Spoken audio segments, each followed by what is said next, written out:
그러면 첫 번째 주제 가도록 하겠습니다. 어저께 윤미향이가 19일 날, 그러니까 그저께 이 이용수 할머님을 뵀다는 기사가 쫙 오전에 떠가지고 난리가 났었죠. 네. 근데 윤미향이 했던 일, 여러분하고 얘기하겠습니다. 할머님 앞에서 무릎 꿇고 사과 드린다. 그리고 안아줘요. 이게 무슨, 정말 무슨 짓입니까? 여러분이 아마 그 윤미향이라는 여자가 얼마나 무서운 여자인지 아실 겁니다. 그러니까 수단과 방법을 가리지 않는 여자죠. 그리고 자기 자신이 먹고 살기 위해서는요, 가릴 게 없었던 거예요.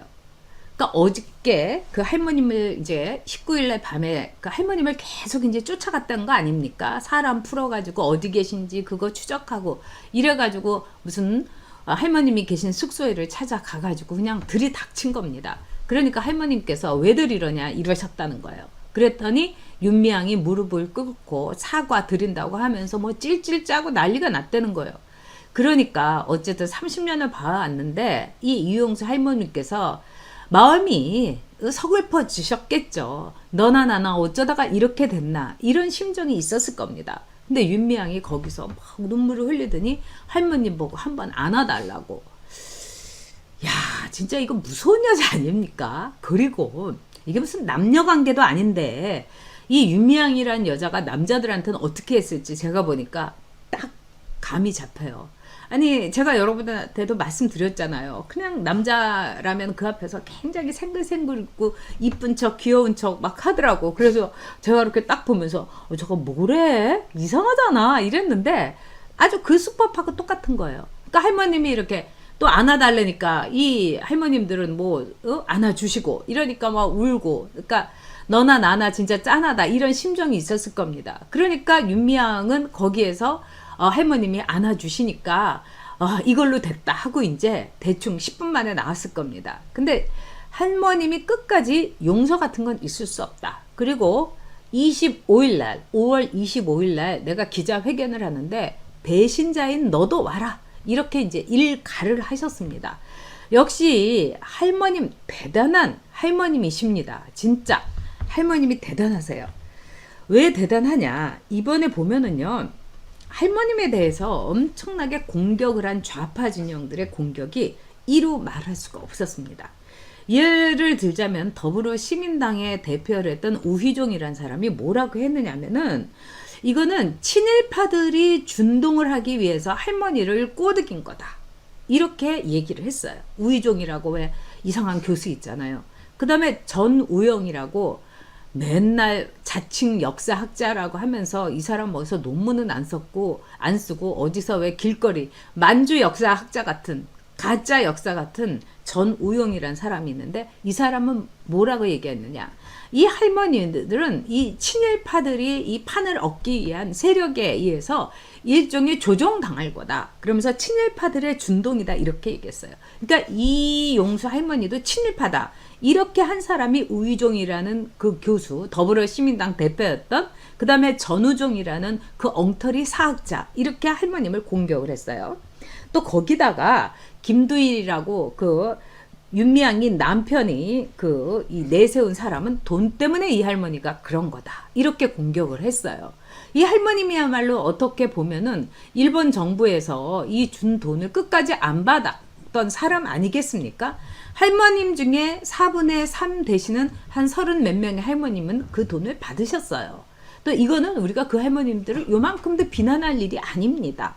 자, 그 다음에 한경희 정의연의 사무총장인 여자는 뭐라고 하냐. 할머니가 오락가락하다. 이렇게 얘기한 거예요.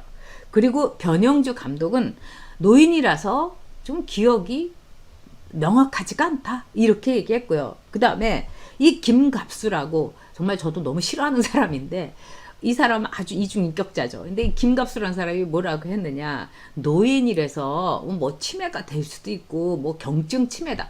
뭐 이러면서 오락가락한다. 이렇게 할머님의 기억에 대해서 무슨 치매 노인으로 취급을 한 거예요. 거기다가 김어준이는 뭐라고 했습니까? 할머님이 소외될까봐 말하자면 노인이 투정 부리는 거다. 이렇게 얘기를 했어요.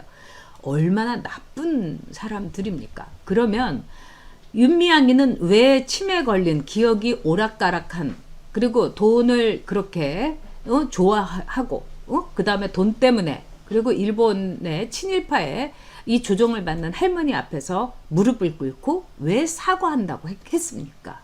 말이 안 되지 않습니까? 그리고 또 왜 친일파 보고 왜 안아달라고 했습니까? 왜 돈밖에 모르는 노인네한테 지 남편은 그렇게 얘기했는데 왜 안아달라고 했겠습니까? 이걸 볼 때 윤미향이라는 여자가 정말 인간 말종이라는 생각이 제가 들었습니다. 어저께 와다 하루키라고 저도 일본에서 특파원할 때 뵌 분입니다. 이분이 도쿄 대학의 교수를 했고 이 북한 문제에 아주 통달하고 그 다음에 DJ가 일본에서 이제 납치됐을 때 DJ 구명 운동을 앞장서서 했던 일본의 지식인입니다. 근데 이 와다 하루키가 조선일보하고 인터뷰를 하면서 뭐라고 했느냐 이런 말을 했어요. 윤미향이가 이 일본 정부에서 종군 위안부 할머님들에게 국가적인 배상을 하는 문제에 있어서 윤미향이하고 자기가 3번 내지 4번 정도를 만나서 조율을 했다. 그리고 윤미향이가 일본 정부의 국가 배상, 즉 돈에 대한 문제를 얘기했기 때문에 자기는 일본 정부하고 굉장히 성의 있게 얘기를 했다. 그래서 결과물이 나왔다. 그리고 이 결과물은 윤미향이의 의견이 상당히 많이 들어갔다. 이렇게 증언을 했습니다. 자, 와다 하루키의 말을 믿을까요? 윤미향의 말을 믿을까요? 제가 보기에는 진짜 좌쪽에 있는 운동권들도 아마 일본인이지만 정말 양심을 조금이라도 거슬리지 않았던 이 와다 하루키의 말을 믿을 겁니다. 그런데 기자가 물었어요. 왜 윤미향이가 이렇게 자기의 의견이 많이 들어갔는데 왜 이걸 엎었을까요? 근데 제가 그 답변을 보고 참 와다 하루키라는 분이 정말 점잖은 분이라고 생각을 했습니다. 또 이분도 쿠사네라고 해서 일본에 이런 이 운동가 시민운동을 오랫동안 했던 분이기 때문에 뭐 팔은 안으로 굽는다고 시민운동에 대한 애정도 있을 거고 또 정의연에 대한 이 정대협이라든가 이런 단체로서 윤미향에 대한 애정이 아니라 거기에 대한 애정이 있었을 겁니다. 뭐라고 했느냐? 아마도 소녀상의 철거 문제라든가 이런 점에 대해서 윤미향 씨가 받아들이기 어려웠을 수도 있겠다. 아주 점잖게 얘기를 했습니다. 그러면서 뭐라고 했느냐? 이 일본 정부의 배상금에 대해서 살아계신 위안부 할머니들의 4분의 3이 그걸 받아들였다. 이렇게 한마디를 덧붙였습니다. 자, 여기에 대해서 우리가 꼭 해야 될 말이 있습니다. 할머님들이 중요한 겁니다. 우리가 어떻게 보면 일본에 대해서 저 자신도 일종의 우리가 갖고 있어야 될 키, 일본이 제일 꼼짝 못하고 일본이 제일 부들부들 떠는 문제가 위안부 문제이기 때문에 굳이 이 위안부 문제를 해결할 필요가 있겠는가? 일본하고의 일종의 레버리지, 지렛대로 이용하는 게 낫지 않느냐? 제가 그런 생각을 했었습니다. 근데 이번에 제가 반성하고 잘못했다고 생각합니다. 왜? 그러는 저는 위안부 할머니들을 위해서 뭘 했는가? 제가 한 일은 이 문제에 대해서 계속 관심을 가진 것과 정대협의 초기에 제가 500만 원을 기부한 것 그거밖에 없습니다. 그리고 500만 원 기부하면서 저 사람들이 영수증도 안 주고 이래가지고 제가 약간 갸우뚱해서 그 뒤로는 기부하지 않았습니다. 근데 그거는 잘한 일 같은데 별로 한 게 없는 거예요. 정말로 그 할머님들이 원했던 거는 자기 자신이 노후 90 넘은 할머니들이 그 돈을 갖고서 편안하게 살고 그 다음에 자기 자식들에게 엄마로서 뭐라도 하나 물려주고 싶고 그거 우리가 비난해야 됩니까? 저는 그래서 저도 참 잘못했다. 어떤 국가주의의 측면에서 생각을 했던 게 아닌가. 가장 중요한 거는 할머님들의 입장에서 즉 피해자 중심에서 생각을 해야 되는 거다. 이렇게 생각을 합니다. 그래서 정말 이 윤미향이라는 여자가 그렇게 했던 건 뭡니까? 자기 밥줄 끊어질까봐 그런 거죠. 자, 이 위안부 문제가 다 해결이 돼요. 그러면은 이 정의기억연대라는 게 뭐더러 필요가 합니까?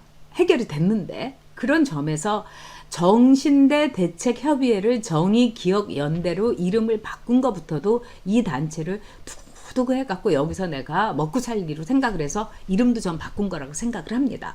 그런데 더 중요한 건 이렇게 해결을 하고 나면은 기부금이 안 들어오지 않습니까?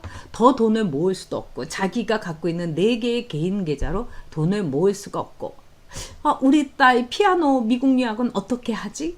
저 맨날 백수만 하면서 사고만 치는 남편 회사는 어떻게 하지? 나 어떻게 먹고 살아? 그거였을 겁니다. 자, 안아주세요. 사죄할게요. 배지 무슨 한이 있더라도 무슨 치욕이 있더라도 배지 달고 싶었고 그리고 먹고 살고 싶었던 윤미향의 아주 가소로운 처신이었던 겁니다. 이 여자는요. 배지를 달게 한다면은 아베 앞에서도 무릎 꿇을 여자다. 이렇게 생각해요. 김정은이한테는 말할 것도 없고요. 아베 앞에서도 무릎 꿇을 여자다. 이렇게 생각을 합니다.